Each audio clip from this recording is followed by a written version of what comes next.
Hallelujah सुंदर सुंदर विज्ञापन अनेक विज्ञापन आम शुणिलु आ गोटे खुशी खबर आम प्रदोष बाबूर मैरेज आम समस्त एक्साइटमेंट हालेलुया प्रभु आम मंडली को समस्त युवा युवती पिलामान समस्त को प्रचुर आशीर्वाद करतु समस्त भितर आसतु प्रभु आम कथा कहतु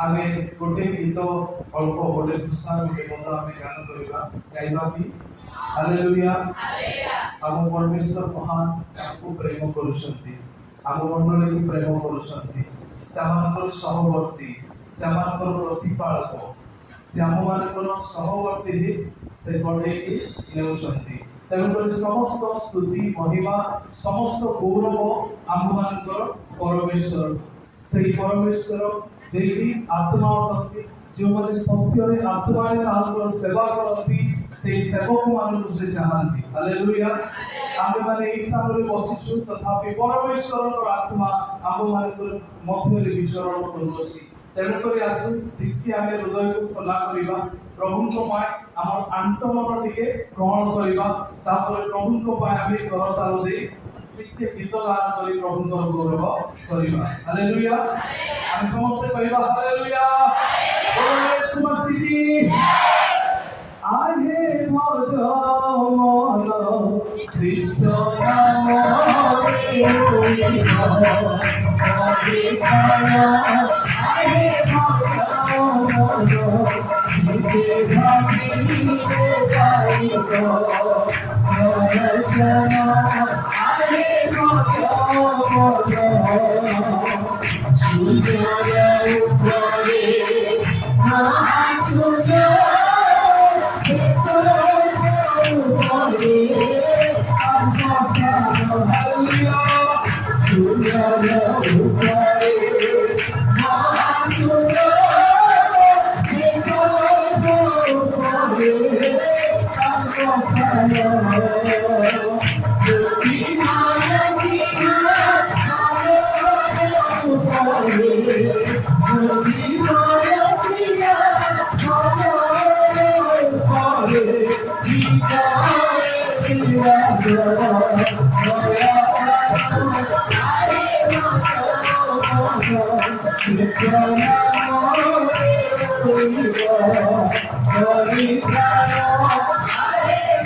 से सर्प उपरे तांको स्थान परमेश्वर एते महान आउसे सर्प शक्तिमान हेले मध्य ए दिन नक्षत्र मानक प्रति तांको दृष्टि रखिछन्ति तेणु करी आज आम समस्ते सेई सर्प शक्तिमान परमेश्वर सेवा आराधना करबा को पाउछु जहांकर आराधना स्वर्गदूत बाहिनी मान करन्ति हालेलुया प्रभु आशीर्वाद करंतु आसंतु महिला समिति माध्यम अल्प समय प्रभुकर वाक्य ध्यान करिवार सुযোগ प्रभु दैछन्ति आमे पाठ करिबा पढि दियंतु गलातिय तार 6 अध्याय 7 एवं 8 पद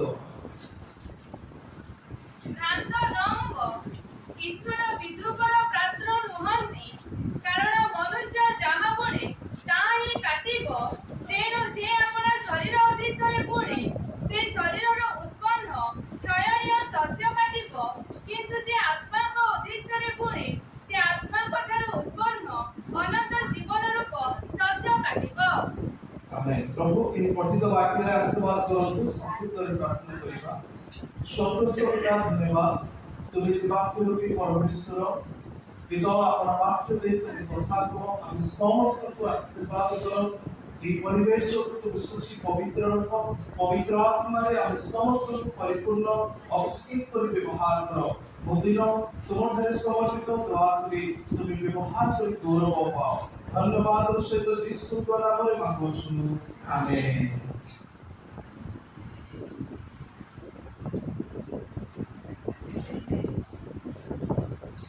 আমি পাঠ করেছি ভ্রান্ত নব ঈশ্বর বিদ্রুপর পাত্র নুহନ୍ତି কারণ মনুষ্য যাহা বলে তাহা হি কাটিব। ଏହା ଏକ ସାଧାରଣ କଥାବାଚ୍ୟ ଅଟେ। ସବୁ ଧର୍ମର ଲୋକ ସମସ୍ତେ ବିଷୟକୁ କହନ୍ତି ମନୁଷ୍ୟ ଯାହା ବୁଣିବ ତାହା ହିଁ କାଟିବ। ଆଉ ପାଉଲ ଏହି ଏକ ବିଷୟକୁ ପରମେଶ୍ୱରଙ୍କର ବାକ୍ୟରେ ଜଡ଼ିତ କରି ପରମେଶ୍ୱରଙ୍କର ବାକ୍ୟ ନିମନ୍ତେ ବା ପ୍ରଭୁଙ୍କ ଲୋକମାନଙ୍କ ନିମନ୍ତେ ଏହି ବାକ୍ୟ ଉଦ୍ଧୃତ କଲେ। ମନୁଷ୍ୟ ଯାହା ବୁଣିବ ତାହା ହିଁ କାଟିବ।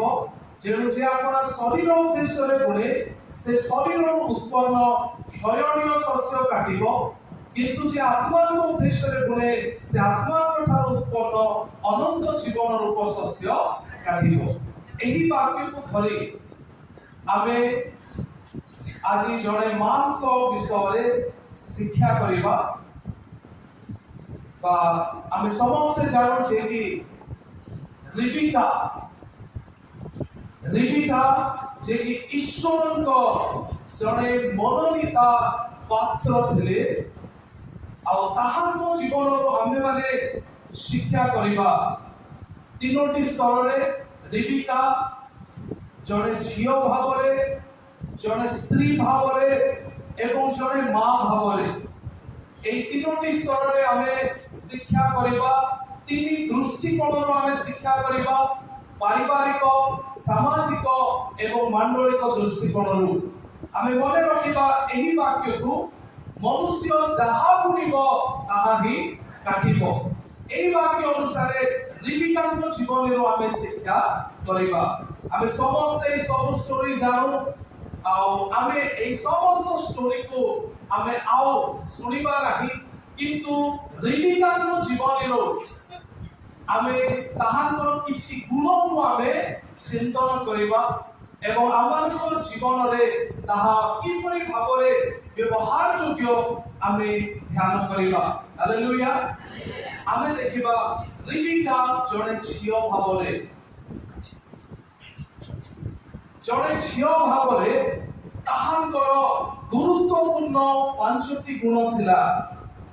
ଏହି ଝିଅ ଆଉ ରିବିକାଙ୍କ ବିଷୟରେ ଯେତେବେଳେ ଆମେ ଦେଖୁ ଆଦି ପୁସ୍ତକ 24 ରୁ 27 ଅଧ୍ୟାୟ, এই ଚାରୋଟି ଅଧ୍ୟାୟ ବିଶେଷ କରି ରିବିକାଙ୍କ ବିଷୟରେ ପ୍ରକାଶ କରେ। ଯାହା ଆମେ ଗୋଟି ବିଷୟ କରି ଆଜି ଆମେ ଚିନ୍ତା କରିବା। ତେବେ ରିବିକା ଜଣେ ଝିଅ ବା ଜଣେ ଯୁବତୀ ଝିଅ। ଏହି ଝିଅଙ୍କର ଯେଉଁ ଗୁରୁତ୍ୱପୂର୍ଣ୍ଣ ପାଞ୍ଚଟି ଗୁଣ ଥିଲା ତାହା ଆମେ ଚିନ୍ତା କରୁ। ସର୍ବପ୍ରଥମେ ରିବିକା ସେ ଦୟାଳୁ ଥିଲେ। She was a kind-hearted young woman or girl. ଆମେ ଦେଖିବା ଆଦି ପୁସ୍ତକ ତାର 24 ଅଧ୍ୟାୟ 18 ରୁ 20 ପଦ ପଢି ଦିଅନ୍ତୁ। ତହିଁରେ ସେ କହିଲା, ମହାଶୟ ଦାନ କରନ୍ତୁ। ଏହା କହି ସେ ଶୀଘ୍ର କଳସ ହାତରୁ ଓହ୍ଲାଇ ତାହାକୁ ପାନ କରିବାକୁ ଦେଲା। ପୁଣି ତାହାକୁ ପାନ କରାଇଲା ଉତାରି କହିଲା, ମଧ୍ୟ ତୁମ୍ଭର ଓଠ ସବୁ ଜଳ ପିଇ ସାରିବା ଯାଏ ମୁଁ ଜଳ କାଢ଼ିବି। ତହିଁରେ ସେ ଶୀଘ୍ର କୁଣ୍ଡରେ କଳସକୁ ଜଳ କାଢ଼ି ପୁନଶ୍ଚ ଜଳ କାଢ଼ିବା ପାଇଁ କୂପ ନିକଟକୁ ଧାଇଁ ଯାଇ ସମସ୍ତ ଓଟ ନିମନ୍ତେ ଜଳ କାଢ଼ିଲା। ଯେତେବେଳେ ଏଲିଆସର ଆସୁଛନ୍ତି, ରିବିକା କେବେ ଏଲିଆସରକୁ ଦେଖି ନାହିଁ। ରିବିକାଙ୍କ ନିମନ୍ତେ ଏଲିଆସର ହେଉଛନ୍ତି ଜଣେ ଷ୍ଟ୍ରେଞ୍ଜର ବା ଜଣେ ଅଜ୍ଞାତ ବ୍ୟକ୍ତି। କେବେ ନ ଜାଣିଥିବା ଜଣେ ଲୋକ ଏହି ଝିଅଙ୍କ ସମ୍ମୁଖକୁ ଆସୁଛନ୍ତି।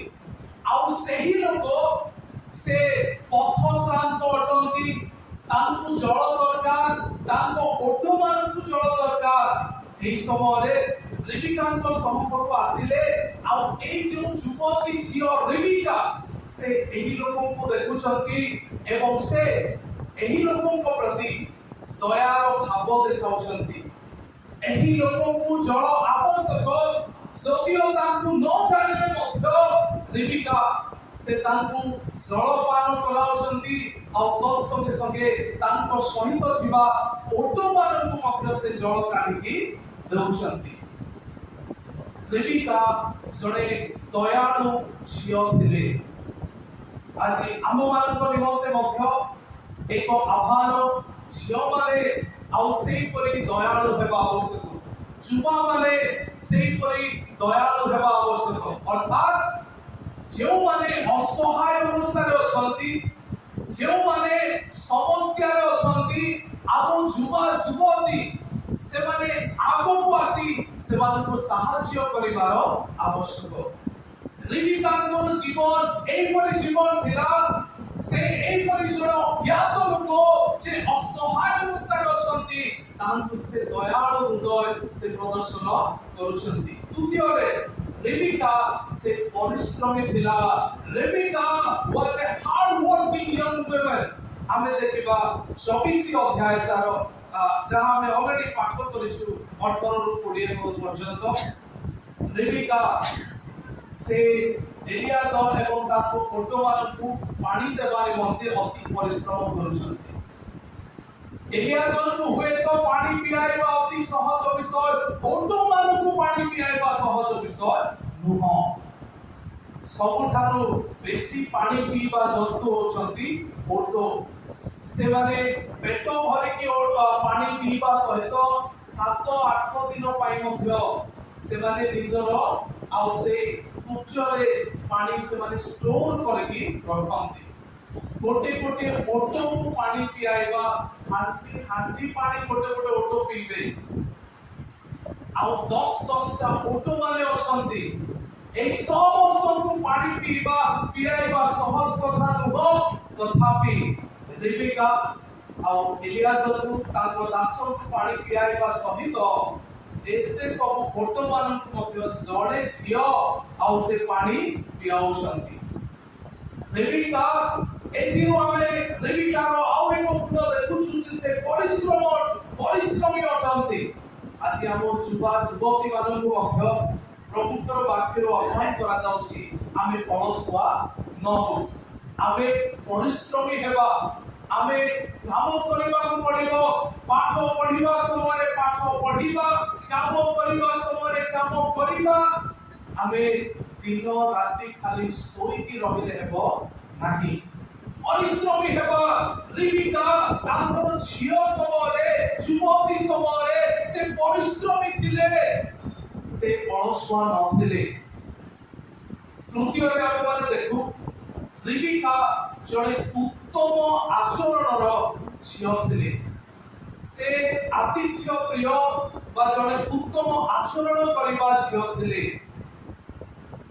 ଆମେ ସେଇ 24 ଅଧ୍ୟାୟ 22 ରୁ 25 ପଦ ଆମେ ପାଠ କରିବା, ପଢି ଦିଅନ୍ତୁ। ପୁଣି ଓଟମାନେ ଜଳ ପାନ କଲେ ଉତାରି ସେହି ପୁରୁଷ ତାହା ନିମନ୍ତେ ଅଧଭରି ପରିମିତ ସୁବର୍ଣ୍ଣ ରଥ ଓ ତାହାର ହସ୍ତ ନିମନ୍ତେ 10 ଭରି ପରିମିତ 2 ସୁବର୍ଣ୍ଣ ଆଣି କହିଲା, ନିବେଦନ କରୁଅଛି, ତୁମ୍ଭେ କାହାର କନ୍ୟା ମତେ କୁହ, ତୁମ୍ଭ ପିତାଙ୍କ ଗୃହରେ ଆମ୍ଭମାନଙ୍କର ରାତ୍ରି କ୍ଷେପଣ କରିବାକୁ କି ସ୍ଥାନ ଅଛି? ତାହାରେ ସେ ଉତ୍ତର କଲା, ନାହାରର ଔରସରେ ମିଲ୍କାଠାରୁ ଜାତ ପୁତ୍ର ଯେ ବଧୂଏଲ, ମୁଁ ତାଙ୍କର କନ୍ୟା। ସେ ଆହୁରି କହିଲା, ଆମ୍ଭମାନଙ୍କର ପାଳକୁଟା ଓ ଦାନା ଯଥେଷ୍ଟ ଅଛି, ମଧ୍ୟ ରାତ୍ର କ୍ଷେପଣ କରିବାକୁ ସ୍ଥାନ ଅଛି। ସେହି ଲୋକ ଯେ କି ଏଲିଆଜର ରେବିକା ପାଖକୁ ଆସନ୍ତି ଏବଂ ଜଳ ପାନ କରାଇଲା ପରେ ଲେଖା ଅଛି, ଓଟମାନେ ଜଳ ପାନ କଲା ପରେ ସେହି ପୁରୁଷ ତାହା ନିମନ୍ତେ ଅଧଭରି ପରିମିତ ସୁବର୍ଣ୍ଣ ନଥ ଓ ତାହାର ହସ୍ତ ନିମନ୍ତେ 10 ଭରି ପରିମିତ 2 ସୁବର୍ଣ୍ଣ ବଳା ନେଇ କହିଲା। ଏହି ଯୋଉ ସୁବର୍ଣ୍ଣ ନଥ ଆଉ ସେଇ ହସ୍ତର ଯୋଉ ଆଉ ବଳା କୁହାଯାଉଛି, এই সমস্ত জଣେ ଝିଅଙ୍କୁ ପସନ୍ଦ କଲା ପରେ ବିବାହ ନିମନ୍ତେ ଯେତେବେଳେ ଆଉ ସେମାନେ ପସନ୍ଦ କରୁଥିଲେ ତାଙ୍କୁ ଦିଆଯାଉଥିଲା। ରେବିକା ଯେତେବେଳେ এই সমস্ତ ଦେଖିଲେ, ହୁଏତ ଏହି ଲୋକଙ୍କ ପ୍ରତି କୁଣ୍ଠିତ ହେବା କଥା କିମ୍ବା ହୁଏତ ତାଙ୍କ ପ୍ରତି ଟିକେ ଦୃଢ଼ ମନୋଭାବ ପୋଷଣ କରିବା କଥା, କିନ୍ତୁ ରେବିକା ତାଙ୍କୁ ଉତ୍ତମ ଆଚରଣ ଦେଖାଉଛନ୍ତି।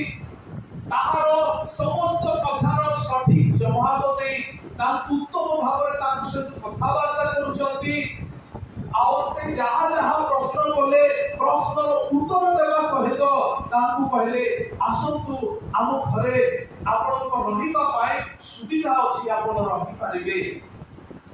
ରେବିକା ଏପରି ଏକ ଝିଅ ଥିଲେ ଯେ କି ବଡ଼ମାନଙ୍କୁ ସମ୍ମାନ କରୁଥିଲେ ଆଉ ସେ ଏକ ଉତ୍ତମ ଆଚରଣ କରୁଥିବା ଝିଅ। ଆଜି ଆମ ଯୁବା ଯୁବତୀ ମାନଙ୍କୁ ମଧ୍ୟ ଏହି ବାକ୍ୟରୁ ଆହ୍ୱାନ କରାଯାଉଛି ଆମମାନଙ୍କର ଯେଉଁ ଆଚରଣ ମଧ୍ୟ ଆମମାନଙ୍କର ସ୍ୱଭାବ ତାହା ସୁନ୍ଦର ଏବଂ ଆଦର୍ଶମୟ ହେବାର ଆବଶ୍ୟକ। ସେପରି ସାଧୁ ପାଉଲ ତିମୋଥୀକୁ ମଧ୍ୟ ଲେଖନ୍ତି କି ସେ କିପରି ଭାବରେ ଏକ ଆଦର୍ଶ ହେଇପାରିବେ। ଆଜି ଆମମାନଙ୍କୁ ମଧ୍ୟ ଏହି ବାକ୍ୟ ଆହ୍ୱାନ ଦିଏ ଯେ ଆମମାନଙ୍କର କଥା ଭାଷା ଚାଲିଚଳଣି ସମସ୍ତଙ୍କ ଦୃଷ୍ଟିରେ ତାହା ଆଦର୍ଶ ହେବା ଆବଶ୍ୟକ। ପ୍ରତ୍ୟେକ ଯୁବା ଯୁବତୀ ମାନଙ୍କ ପାଇଁ ରେବିକାଙ୍କ ଜୀବନୀ ମାଧ୍ୟମରେ ଏହା ଏକ ଆହ୍ୱାନ ଅଟେ। ତେବେ ରେବିକା ଝିଅ ଭାବରେ ତାଙ୍କର ଗୋଟେ ସୁନ୍ଦର ଗୁଣ ଥିଲା ଯେ ସେ ମାତା ପିତାଙ୍କର ଆଜ୍ଞାବହ ଥିଲେ। ସେ ନିଜର ପରିବାର ବଡ଼ମାନଙ୍କର ଆଜ୍ଞାବହ ଥିଲେ। ଯଦି ଆମେମାନେ ତାହା ପାଠ କରିବା ପଢ଼ିବା ନାହିଁ ସିଧାସଳଖ ଆମେ ଶୀଘ୍ର ଗତି କରିବା ସେ 24 ଅଧ୍ୟାୟ 26 ରୁ 28 ପଦ ମଧ୍ୟରେ ଏହା ଲେଖାଯାଏ। ଯେତେବେଳେ ଏଲିଆଜର ତାଙ୍କୁ ଆଉ ସେଇ ସୁବର୍ଣ୍ଣ ନଖ ଏବଂ ତାଙ୍କ ହାତରେ ଗଳା ଦେଉଛନ୍ତି ରେବିକା କଣ କରୁଛି? ରେବିକା ସେ ସିଧାସଳଖ ସେ ବ୍ୟକ୍ତିଙ୍କ କଥାରେ ସହମତ ହେଲେ ନାହିଁ ବରଂ ରେବିକା ଆଉ ସେ ତାଙ୍କ ମାତା ପିତା ତାଙ୍କ ଘରକୁ ଗଲେ ଏବଂ এই ବ୍ୟକ୍ତିଙ୍କ ବିଷୟରେ କହିଲେ ଏହି ବ୍ୟକ୍ତି এই ବିଷୟ ସବୁ ମୋତେ କହୁଛନ୍ତି। ଆଉ ତାପରେ ତାଙ୍କ ଘର ଲୋକ ଆସିଲେ ସେଇ ଲୋକଙ୍କ ସହିତ କଥା ହେଲେ ପରବର୍ତ୍ତୀ ସମୟରେ ସେମାନଙ୍କର ବିବାହ କାର୍ଯ୍ୟ ଆଗକୁ ବଢିଛି। ଆଜି ଯଦି ବିବାହ କଥା ଆସେ ଯୁବା ଯୁବତୀ ମାନଙ୍କର କଥା ଆସେ ରେବିକାଙ୍କ ଠାରୁ ଆମେ ଶିଖିବା। ରେବିକା ସେ ନିଜେ ବିବାହ ନିମନ୍ତେ ପ୍ରଥମେ ସେ ନିଜ ଇଚ୍ଛା କଲେ ନାହିଁ। ରେବିକା ତାଙ୍କ ମାତା ପିତାଙ୍କୁ ଆଦର କଲେ ତାଙ୍କ ମାତା ପିତାଙ୍କୁ ଆଗରେ ରଖିଲେ ଏବଂ ତଦନୁସାରେ ସେ ତାଙ୍କର ବିବାହ କାର୍ଯ୍ୟରେ ବଢିଥିଲେ। ଆଜି ପ୍ରତ୍ୟେକ ଯୁବା ଯୁବତୀ ମାନଙ୍କ ପାଇଁ ଏକ ଆହ୍ୱାନ କାରଣ ଆଜିକାଲିର ଯୋଉ ଯୁବା ଯୁବତୀ ବର୍ତ୍ତମାନ ସମୟ ଏପରି ସମୟ ଆମେ ନିଜର ବାପା ମାନଙ୍କୁ କଥା ମାନିବା ପାଇଁ ନାରାଜ ଆମ ବଡ଼ମାନଙ୍କର କଥା ଶୁଣିବା ପାଇଁ ନାରାଜ। ମୁଁ ସବୁ ଜାଣିଛି ତୁମେ କଣ ଜାଣିଛ ମତେ ଯାହା ଇଚ୍ଛା ମୁଁ ତାହା କରିବି ଏହିପରିକି ନିଜର ଲାଇଫ ପାର୍ଟନର ଖୋଜିବାରେ ମଧ୍ୟ ବିବାହ କରିବାରେ ମଧ୍ୟ ହୁଏତ ବାପା ମାନଙ୍କୁ ପଛରେ ରଖି ଆମେ ଆଗକୁ ଆସି ଯାଉଛୁ। ପ୍ରିୟମାନେ ଏହା କେବେ ମଧ୍ୟ ପରମେଶ୍ୱର ଏହିପରି ଭାବରେ ଚାହାନ୍ତି ନାହିଁ। ଆମେ ହୁଏତ ଗୋଟିଏ ବିଷୟ ମାନଙ୍କର ଇଚ୍ଛା ଥିବ କିନ୍ତୁ ତାହା ମାନଙ୍କର ବାପା ମାନଙ୍କ ଜରିଆରେ ହେବାର ନିତାନ୍ତ ଆବଶ୍ୟକ ଅଟେ। ବିବାହ ବିଷୟରେ ଆମେ ମାନେ ଦେଖୁ ବଡ଼ ବଡ଼ ଲୋକ ବାଇବେଲରେ ନିଜ ଇଚ୍ଛା ଅନୁସାରେ ଯାଇ ଶେଷରେ ସେମାନଙ୍କର ଜୀବନ ବିନାଶ ହେଇଛି। ପୃଥିବୀର ସବୁଠାରୁ ବଳିଷ୍ଠ ଲୋକ ସାମସନ ସେ ଭାବିଲା ମୁଁ ବହୁତ ବଳିଷ୍ଠ ମୁଁ ଯାହା କରିବି ତାହା ହେଇଯିବ ଆଉ ସେ ବାପା ମାନଙ୍କର କଥା ଶୁଣିଲା ନାହିଁ। ସେ ତାଙ୍କର ନିଜ ଇଚ୍ଛାରେ ଗଲା ଶେଷରେ ସେ ପତିତ ହେଲା। ସବୁଠାରୁ ଜ୍ଞାନୀ ବ୍ୟକ୍ତି ସୋଲୋମନ ଯେ ସମସ୍ତଙ୍କୁ ବୁଦ୍ଧି ଶିଖାଉଥିଲେ ସେତେବେଳେ ବିବାହର କଥା ଆସିଲା ସେ ତାର ନିଜ ଇଚ୍ଛା କଲେ। ଶେଷରେ এই ଜ୍ଞାନୀ ବ୍ୟକ୍ତି এই ଶିକ୍ଷକ ମଧ୍ୟ ଦିନେ ପଡ଼ିଗଲେ। ପ୍ରଭୁ ଆହ୍ୱାନ ଦିଅନ୍ତି ଯୁବା ଯୁବତୀ ମାନଙ୍କୁ ବର୍ତ୍ତମାନ ସମୟର ସ୍ରୋତରେ ଭାସି ନ ଯାଅ।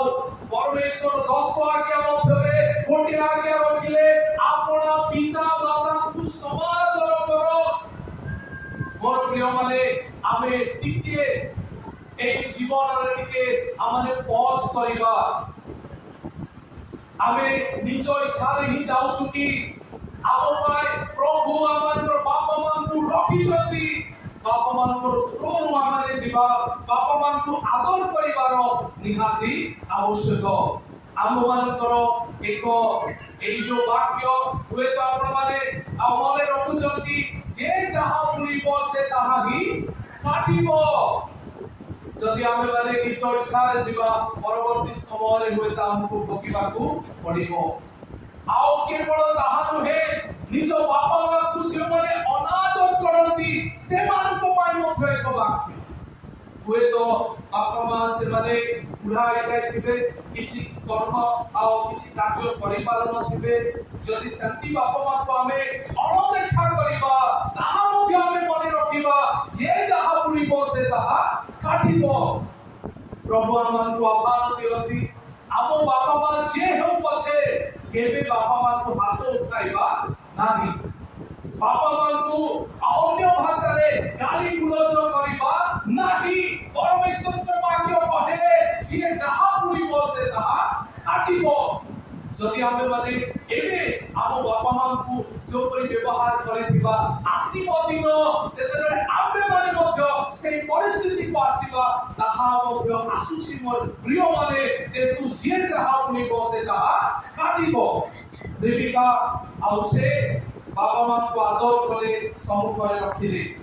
ଝିଅ ଭାବରେ ରେବିକାଙ୍କର ଚତୁର୍ଥ ଗୁଣ ହେଉଛି ସେ ଦୃଢ ବିଶ୍ୱାସୀ ଥିଲେ, ଯାହାକି ସେ 24 ଅଧ୍ୟାୟ 58 ପଦ ଟିକେ ପଢି ଦିଅନ୍ତୁ।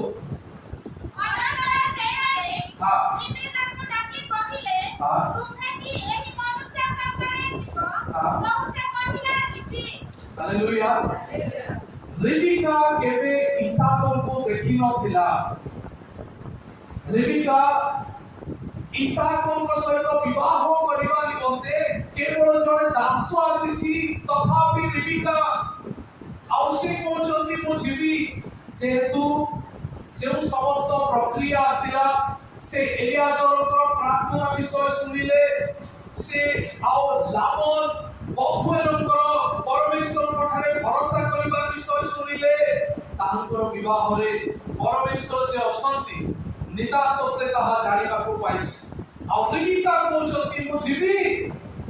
ପ୍ରିୟମାନେ, ଦିନେ ଅବ୍ରାହମଙ୍କୁ ପରମେଶ୍ୱର କହିଲେ, ଆମେ ତୁମକୁ ଏକ ଦେଶ ଦେବା, ଯେଉଁ ଦେଶକୁ ଆମେ ପଠାଇବା ଆଉ ତୁମେ ସେଇ ଦେଶକୁ ଯାଅ, ଆମେ ତୁମକୁ ଆଶୀର୍ବାଦ କରିବା। ଅବ୍ରାହମ ପରମେଶ୍ୱରଙ୍କ ଠାରେ ବିଶ୍ୱାସ କରି ସେ କେବେ ନ ଦେଖିଥିବା ଦେଶକୁ ବାହାରି ପଡ଼ିଲେ। ଆଜି ଯୁବା ଯୁବତୀ ମାନଙ୍କ ପାଇଁ ଏହା ଏକ ଆହ୍ୱାନ ଅଟେ। ଆମର ବିବାହ କାର୍ଯ୍ୟ ଆମ ନିଜ ଇଚ୍ଛାରେ ନୁହେଁ, ପରମେଶ୍ୱର ଜାଣନ୍ତି ଆମର ହୃଦୟ, ଆମର ମନ ବାଞ୍ଛା କଣ, ସେଇଟା ବି ପ୍ରଭୁ ଜାଣନ୍ତି। ଆମେ ଯେତେବେଳେ ପରମେଶ୍ୱରଙ୍କ ଠାରେ ବିଶ୍ୱାସ ରଖିବା, ଆଉ ପରମେଶ୍ୱର ନିତାନ୍ତ ସେ ଆମମାନଙ୍କୁ ପଢାଇକି ନେବେ। ତେଣୁକରି ଆମେ ଦୃଢ ବିଶ୍ୱାସୀ ହେଉ, ପ୍ରଭୁଙ୍କ ଠାରେ ବିଶ୍ୱାସ କରୁଥିବା ପୁଅ ଝିଅ ହେଉ। ମୋର ପ୍ରିୟମାନେ, ମନୁଷ୍ୟ ଠାରେ ବିଶ୍ୱାସ ରଖିଲେ ହୁଏତ ଅନେକ ସମୟରେ ଆମେ ଧୋକା ଖାଇଯିବା, ପ୍ରଭୁଙ୍କ ଠାରେ ବିଶ୍ୱାସ ରଖିଲେ କେବେ ଧୋକା ହେବ ନାହିଁ। ଯାହା ମୋ ପାଇଁ ପରଫେକ୍ଟ, ଯାହା ମୋ ପାଇଁ ଆମ ହୃଦୟର ଆଉ ନିକଟତର ପରମେଶ୍ୱର ନିତାନ୍ତ ତାହା ସେ କରିବେ। ତେଣୁକରି ଆମେ ପରମେଶ୍ୱରଙ୍କ ଠାରେ ବିଶ୍ୱାସ ରଖିବା, ଯୁବା ଯୁବତୀ ହେବା। ହାଲେଲୁୟା। ରେବିକା ଜଣେ ଝିଅ ଭାବରେ ସେ ଦୟାଳୁ ଥିଲେ, ସେ ପରିଶ୍ରମୀ ଥିଲେ, ସେ ଆତିଥ୍ୟ ପ୍ରିୟ ବା ଉତ୍ତମ ଆଚରଣର ଝିଅ ଥିଲେ, ସେ ମାତା ପିତାଙ୍କର ଆଦର କରିବା ଝିଅ ଥିଲେ, ଏବଂ ପଞ୍ଚମ ସେ ଦୃଢ ବିଶ୍ୱାସୀ ଜଣେ ଝିଅ ଥିଲେ। ହାଲେଲୁୟା। ରେବିକାଙ୍କ ବିଷୟରେ ଆମେ ଦେଖୁ, ତାଙ୍କର ଝିଅର ଜୀବନ, ଝିଅ ସମୟରେ ଯୋଉ ସୁନ୍ଦର ସୁନ୍ଦର ବିଷୟ ସେ ବୁଣିଥିଲେ, ପରବର୍ତ୍ତୀ ସମୟରେ ସେ କାଟିଲେ। ହାଲେଲୁୟା। ଯୁବତୀ ସମୟରେ ଯେଉଁ ସୁନ୍ଦର ଗୁଣ, ଯାହାକି ଦୟାଳୁ ଭାବ, ଆଉ ଯାହାକି ଆଉ ବାପା ମାନଙ୍କର କଥା ଶୁଣିବାର ଗୁଣ, এই ସବୁ ସୁନ୍ଦର ସୁନ୍ଦର ବିଷୟ ଯୁବତୀ ସମୟରେ ଆଉ ସେ ଯୁବତୀ ଥିବା ସମୟରେ ବୁଣିଛନ୍ତି। ସେ ବୁଣିବା ଦ୍ୱାରା କଣ ହେଲା, ସେ କାଟିଲେ। ଅର୍ଥାତ୍ ତାଙ୍କୁ ଏକ ଉତ୍ତମ ସ୍ୱାମୀ ମିଳିଲା, ଉତ୍ତମ ପରିବାର ମିଳିଲା। ସବୁଠାରୁ ଉତ୍କୃଷ୍ଟ ବିଷୟ, ପରମେଶ୍ୱରଙ୍କ ପରିତ୍ରାଣ ନିମନ୍ତେ ବଛା ଯାଇଥିବା ଏକ ପରିବାର ସେ ବୋହୂ ହେଲେ। ରେବିକା से उत्तम विषय शुणिले उत्तम विषय काटिले से और जहाँ पुणिथिले तद अनुसारे रेबिका जो आज्ञा बहता पुणिथिले मान सम्मान धन जीवन को से काटिले हालेलुया तेणु करी मोर प्रिय माने से जहाँ पुणिब से ताहा काटिब झियो समय रेबिका परमेश्वर दृष्टि मनुष्य मान दृष्टि उत्तम जीवन यापन कले पुष कला जो गृहिणीर जीवन आशीर्वाद युक्त है तेरे रेबिका जड़े स्त्री हेले से इसाक सहित विवाह कले स्त्री भाव में विशेष दुईटी गुण मन रखा प्रथम गुण होची से स्वामी को प्रेम कले हालेलुया से स्वामी को प्रेम कले आमे माने देखू जहाँ से आदि पुस्तक 24:67 पदर लिखा जाए सेतेबेले इसाक हाँ। रिबेका को ग्रहण करी हाँ। अपना माता सारार तंबू को घेनी जाई ताहाको विवाह कला हाँ। पुणी से ताहाको प्रेम कला तहिरे इसाक मातृमरण शोकरु सांत्वना पाइला एई स्थान रे इसाक रिबेका को प्रेम करबा विषय कहा जाए आउ से विवाह कला परे लेखा अछि मातृ मरण शोकर से सांत्वना पाइला विवाह कला परे एही कोन सांत्वना पाइबो कि निज स्त्री को ठारू एई परि भयंकर दुखर सांत्वना पाइबो कि प्रिय माने से स्त्री एई परि गुणवती हेला से स्त्री एई परि स्वामी को प्रेम कला जे से स्वामी आउ तांकर मातृ मरण शोकर ही से सांत्वना प्राप्त हेला स्त्री माने जेते बेले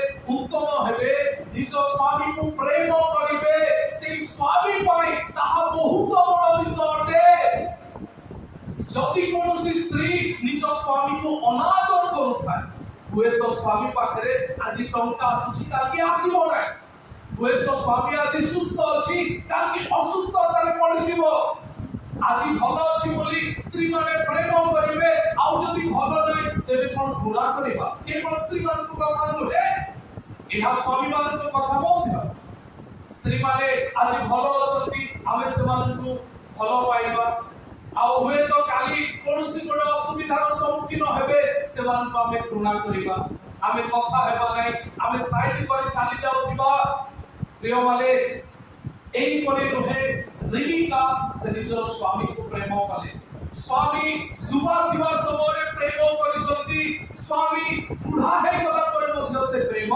करिसंती स्वामी रो तत्वावधान नै जति रेबिका आउ से जने उत्तम गृहिणी हेबा को पाइले आबे देखो एई जो रेबिका से स्वामी को प्रेम कले ताकर द्वितीय गुण होछि स्त्री भाव रे गृहिणी भाव रे निज परिवार को प्रार्थना रो सहित से धरिकी रखिले हालेलुया जहा कि आउ लिखा जाए ताहाकर से प्रार्थना विषय 25 अध्याय 21 एवं 22 पद इसाकଙ୍କର ସେହି ବାଚ୍ଚା ବନ୍ଧ୍ୟା ହେବାରୁ ସେ ତାହା ନିମନ୍ତେ ସଦାପ୍ରଭୁଙ୍କ ନିକଟରେ ପ୍ରାର୍ଥନା କଲେ କହିଲେ ସଦାପ୍ରଭୁ ତାଙ୍କର ପ୍ରାର୍ଥନା ଶୁଣନ୍ତେ ତାହାର ଭାର୍ଯ୍ୟା ରିବିକା ଗର୍ଭବତୀ ହେଲା ଅନନ୍ତର ତାହାର ଗର୍ଭ ମଧ୍ୟରେ ଶିଶୁମାନେ ଛନ୍ଦାଛନ୍ଦି ହେବାରୁ ମୋର ଏପରି କାହିଁକି ହେଲା ଏପରିକି ହୋଇଥାଏ ଏହା ଭାବି ସେ ସଦାପ୍ରଭୁଙ୍କ ନିକଟକୁ ପଚାରିବା ପାଇଁ ଗଲା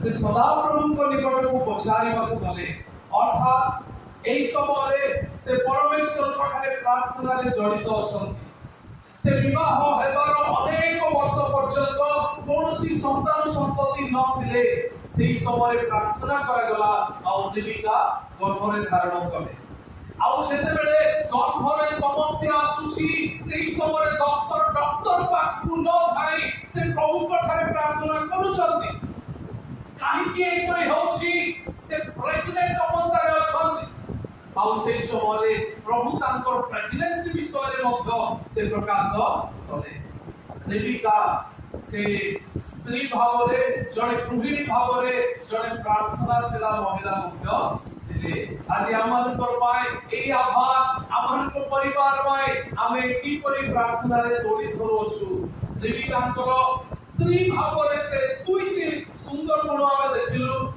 प्रथम विषय स्वामी को प्रेम करिबा, द्वितीय विषय निज परिवार निमंते प्रार्थना करिबा। ओके, आमे रेबिका जने झियो भाबरे आमे देखिलु, रेबिका जने स्त्री भाबरे आमे देखिलु, वर्तमान रेबिका जने मां भाबरे आमे चिंता करिबा। हालेलुया। रेबिका मां भाबरे की परि पढि दियंतु आदि पुस्तक 25 रो 28 केमती मां इसहाक मुकड़ा मांस अति सुस्वादु बोध करिबारु एसको भला पाइले, मात्र रेबिका याकूबको भला पाइला। बापा गोटे पिला को भलो पाउछि, मां आउ गोटे पिला को भलो पाउछि।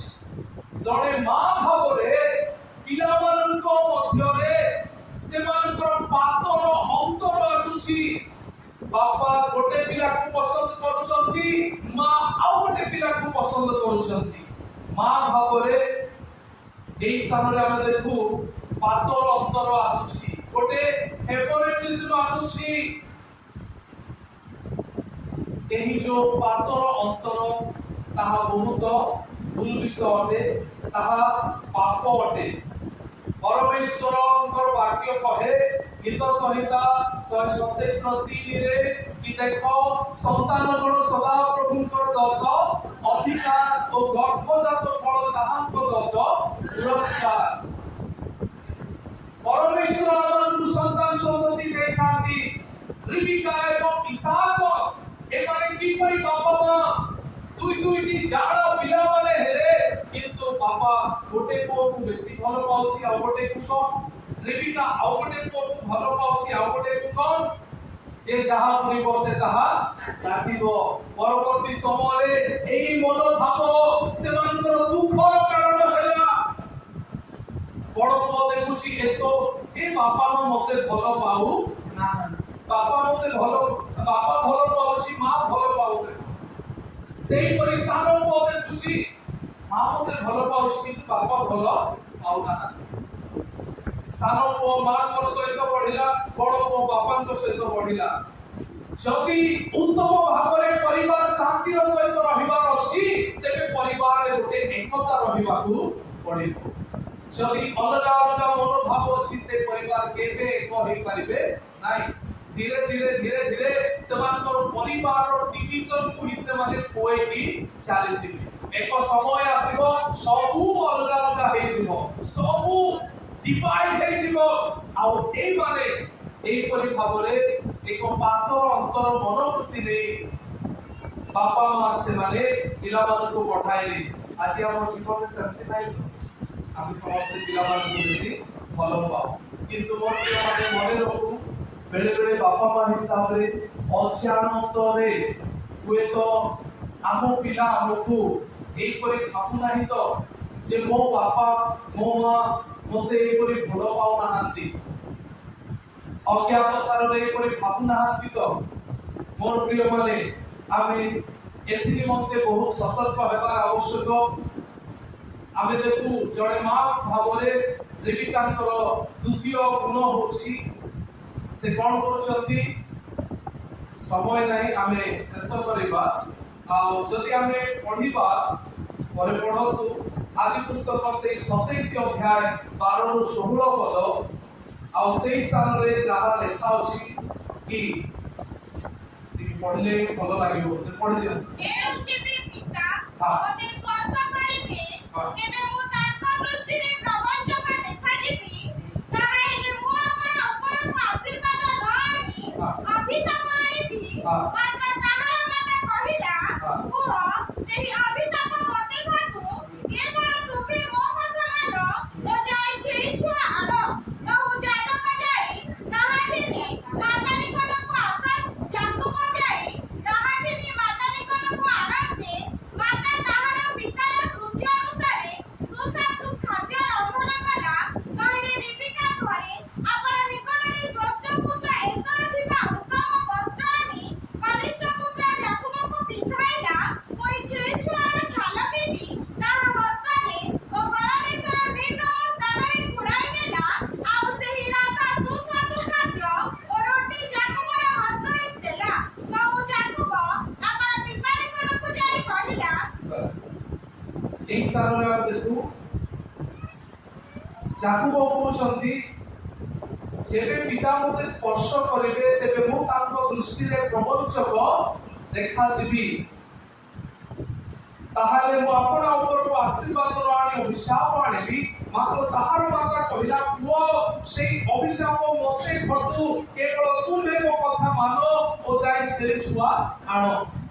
16 ପଦରେ ଲେଖା ଅଛି, ପୁଣି ଛେଳି ଛୁଆର ଛାଲ ଘେନି ତାହା ହସ୍ତରେ ଓ ଗଳଦେଶରେ ନିର୍ଲୋଭ ସ୍ଥାନରେ ଘୁରାଇ ଦେଲା। କଣ? ଛେଳି ଛୁଆର ଛାଲ କାହାକୁ? ଯାକୁବଙ୍କୁ ଘୁରାଇ ଦେଉଛି। ଏଟା ଛାଲ ନୁହେଁ, ସେ ଯାକୁବଙ୍କର କଣ କରୁଛି? ଭୁଲକୁ ଘୋଡାଉଛନ୍ତି।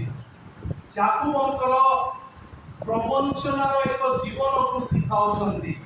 ଜଣେ ମା ଭାବରେ ଏହି ସ୍ଥାନରେ ଆମେ ଦେଖୁ ସେ ନିଜର ପିଲାକୁ କଣ ଶିକ୍ଷା ଦେଉଛନ୍ତି? ପିଲାର ଭୁଲକୁ ଘୋଡାଇ ରଖୁଛନ୍ତି।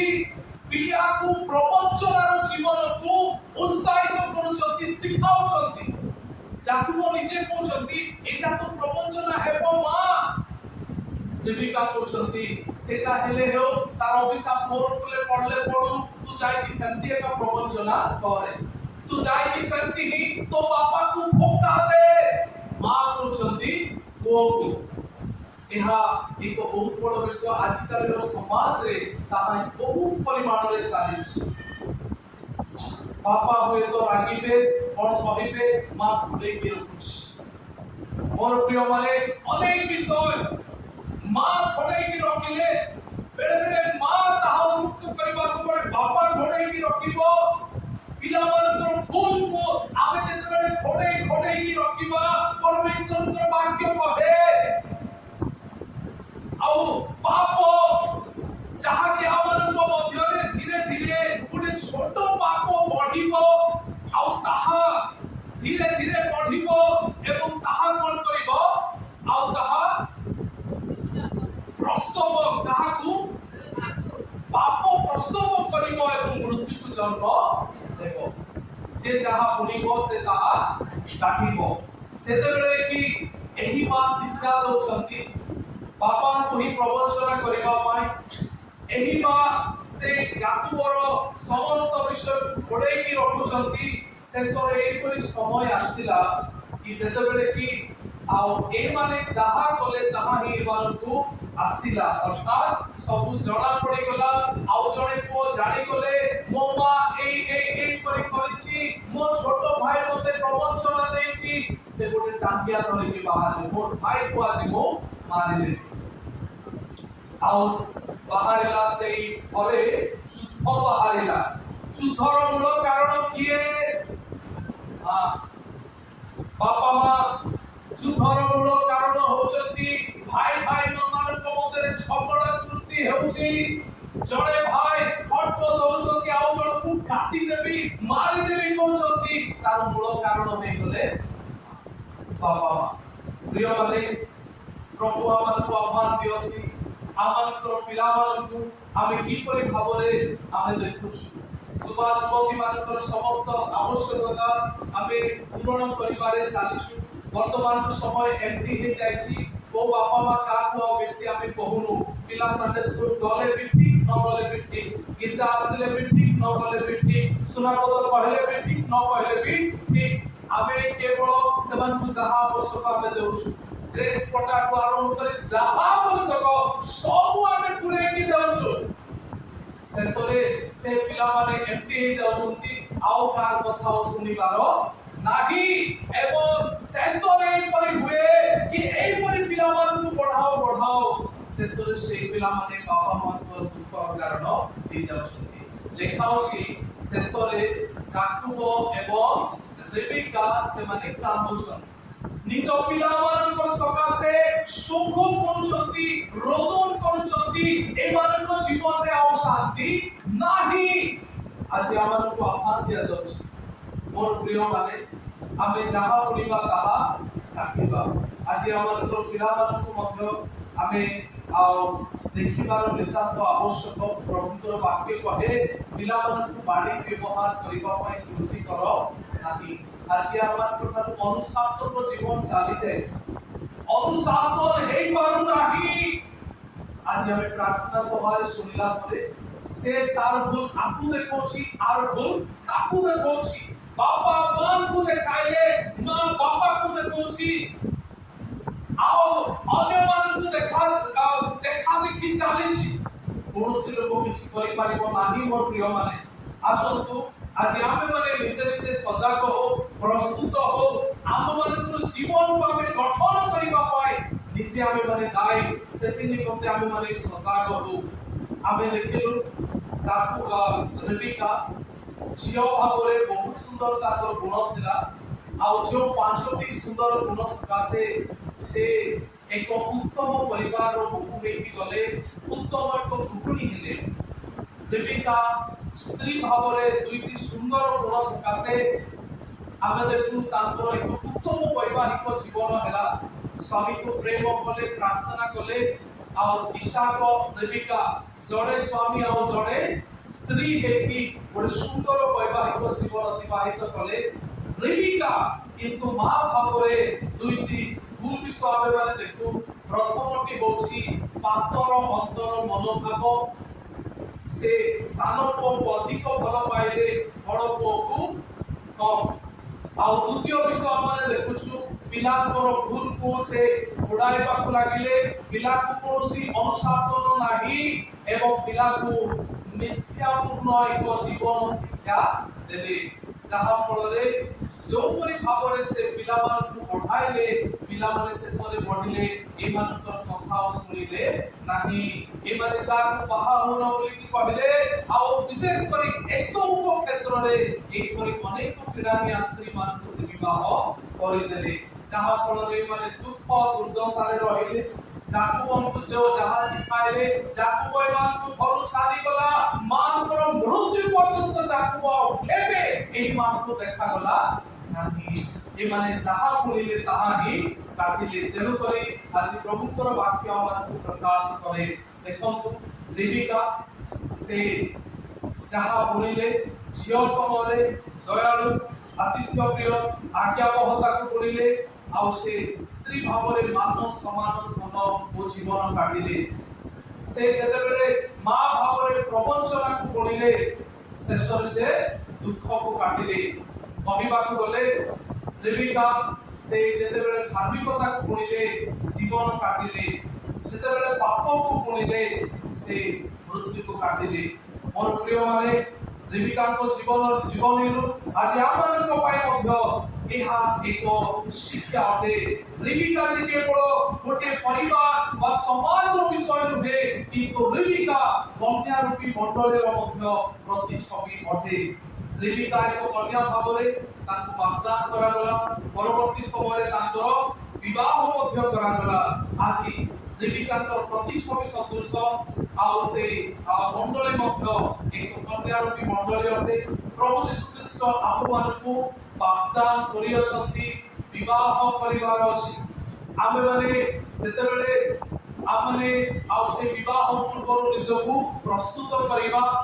ସେହି ସମୟରେ ଆମେ ବିବାହ ନିମନ୍ତେ ପ୍ରସ୍ତୁତ କନ୍ୟା ହେଇ ବର ଯେ ପ୍ରଭୁ ଯୀଶୁ ଖ୍ରୀଷ୍ଟ ତାହାଙ୍କ ସହିତ ଆମେମାନେ ବିବାହ କରିବାକୁ ପାରିବା। ତେଣୁକରି ସାଧୁ ପାଉଲ ଗାଲାତୀୟ ମଣ୍ଡଳୀରେ ସେ ଏହା ପ୍ରକାଶ କଲେ ଯେ ଶରୀର ଉଦ୍ଦେଶ୍ୟରେ ବୁଣିବ, ସେ ଶରୀର ଉଦ୍ଦେଶ୍ୟରେ କାଟିବ। ଯେ ଆତ୍ମାଙ୍କ ଉଦ୍ଦେଶ୍ୟରେ ବୁଣିବ, ସେ ଆତ୍ମାଙ୍କ ଉଦ୍ଦେଶ୍ୟରେ କାଟିବ। ସେ ଯାହା ବୁଣିବ ସେ ତାହା କାଟିବ। ପ୍ରଭୁ ଆମେ ସମସ୍ତଙ୍କୁ ଏହି ବାକ୍ୟକୁ ଅଧିକ ବୁଝିବା ପାଇଁ ଏବଂ ଧ୍ୟାନ କରିବା ପାଇଁ ସାହାଯ୍ୟ କରନ୍ତୁ। ଆସନ୍ତୁ ସଂକ୍ଷିପ୍ତରେ ପ୍ରାର୍ଥନା କରି ବାକ୍ୟକୁ ଆମେ ସମାପ୍ତ କରିବା।